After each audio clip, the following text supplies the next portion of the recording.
So today I want to talk about unschooling and gratitude, and specifically noticing what's going right. Sometimes we all need a little reminder to slow down and see what's already working. That's what this week's episode is going to be all about. Finding calm, connection, and confidence, but through gratitude. I'm Sue Patterson, and this is the Unschooling Mom2Mom podcast. And each November, I talk a little bit about unschooling and gratitude. And that's what I want to do today because I want to talk about what it means for unschooling families and how we can weave it into our days without turning it into yet another thing to do. So every November, we see that word everywhere, right? For unschoolers, it isn't about making a list or doing a classroom activity. It's about noticing the good moments in every day, noticing how learning shows up when things feel messy, noticing that connection comes first, and everything else grows from there. So life at home, full-time, 24/7, can get noisy and full. And sometimes we start to focus on what's not getting done or how the day went sideways. But gratitude will help us shift our attention back to what's working. It's a simple way to ground ourselves, to bring calm back into the picture. When we start noticing the good things happening in our homes, even the small, ordinary ones, everything softens. The pace, the tone, the pressure we put on ourselves. Gratitude isn't about pretending everything is perfect. It's about reminding our brains and our hearts that we're doing more right than we realize. For unschooling parents, this mindset is huge, because our energy sets the tone for the whole house. Most of us have had days when we felt the kids weren't appreciative or grateful, but are we modeling gratitude?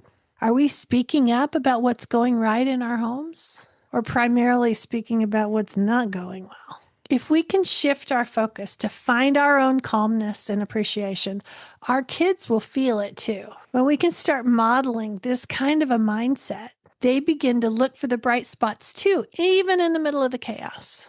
So working on gratitude, we've all heard about it, but we often set it aside with comments like, I don't really have time for that, or I never remember to do it, or it's too buzzwordy now. And I want to invite you to rethink all of that. You can make time. You can set things up to be reminders, and you can avoid falling into that trap of apathy. And an added benefit of doing this kind of a practice, you can bring down all the irritations in the house, all the anxiety, and then learning can flow more naturally. That's why I've pulled everything together, all my years of gathering information about gratitude, into one cozy, easy to explore place. I've called it the Unschooling and Gratitude Hub, and I just built it for you. It's filled with podcasts and videos and creative ideas and printable tools and resources to help you make gratitude a natural part of everyday unschooling life. And all of this will come to you from an unschooling perspective, because unschooling isn't just about how kids learn. It's about how we live. You won't find talks about classrooms or rewards or teaching gratitude. We can remove that layer. Because when we learn to notice and appreciate the small wins, the relationships shift.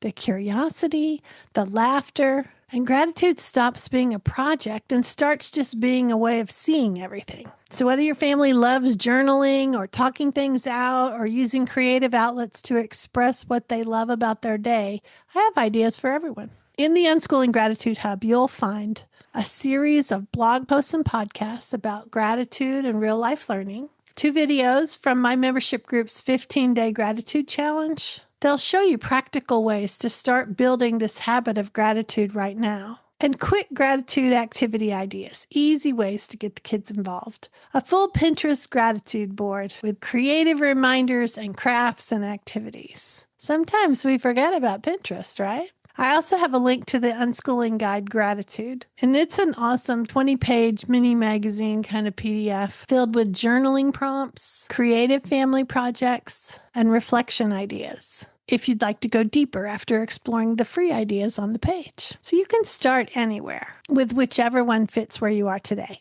So don't overthink it. Just take one small step. Gratitude grows best when it's simple. Maybe it's a sticky note on the bathroom mirror, or a nightly conversation with the kids about 3 good things that happened during the day. Maybe it's 5 minutes with your coffee before the day begins. Each time you notice something good, you're building the kind of foundation that unschooling thrives on: calm, connection, and trust. I hope you'll go over to my Unschooling and Gratitude Hub so you can pause a little more in these weeks ahead, noticing the small good things around you. It might be the way your child laughs, or the sunlight through the window, or that moment when everyone is content for 5 whole minutes.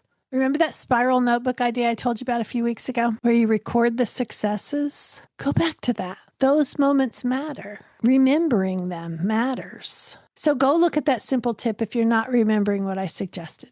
I'll put that in the hub too.